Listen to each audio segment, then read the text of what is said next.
Peaceful prostate student prostate जवळपास 20-22 दिवसापासून असलेला हा आंदोलन जे सोनम वांगचुक उपोषण करत होते. आंदोलन कशासाठी तर केंद्रीय शिक्षण मंत्री धर्मेंद्र प्रधान यांच्या राजीनाम्यासाठी.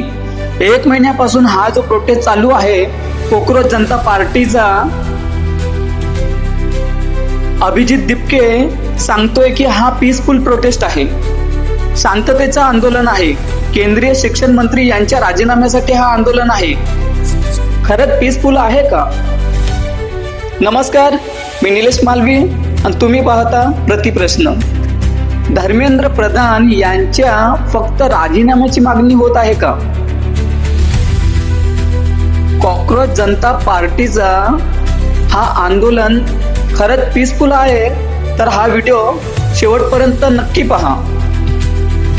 या पीसफुल आंदोलनाची सुरुवात बघा कशी झाली.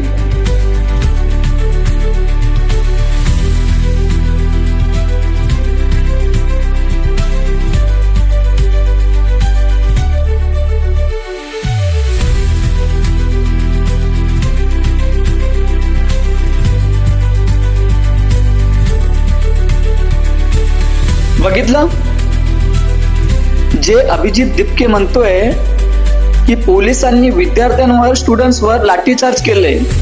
या दिपके समोर संपूर्ण भीड एकट्या पोलिसाला टार्गेट करते, मारते आणि हा बसून बघतोय. आणि मीडिया समोर काय सांगतोय की पोलिसांनी विद्यार्थ्यांना मारलं, लाठीचार्ज केला. पुढे अजून पहा.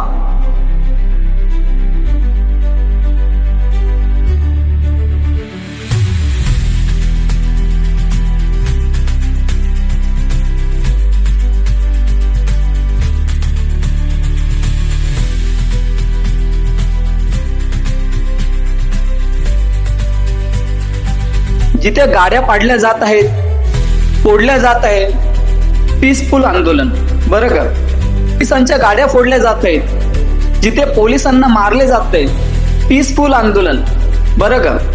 काश्मीर को आजादी दो, आर्टिकल 370 वापस लो, असे नारे बोलले जातात, हे पीसफुल आंदोलन.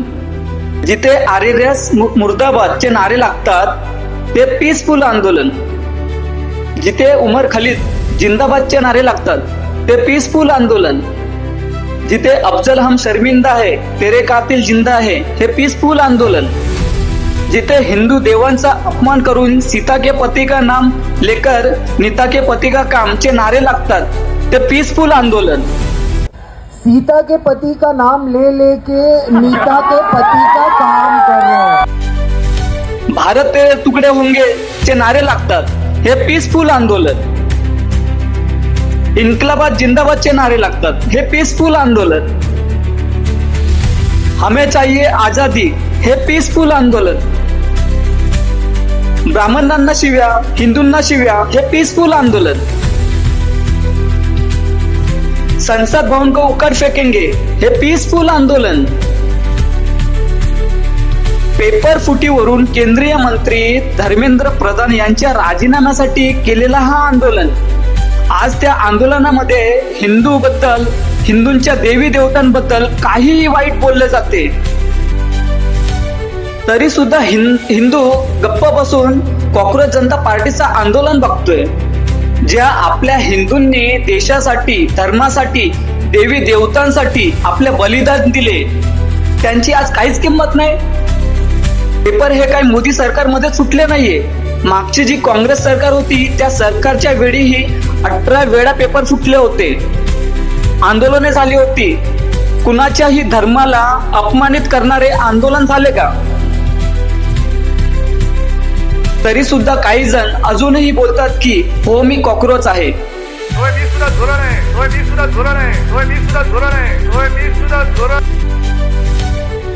आहे की नाही पीसफुल आंदोलन? व्हिडिओ आवडल्यास व्हिडिओला लाईक करा, शेअर करा, प्रतिप्रश्न चॅनलला सबस्क्राईब करा.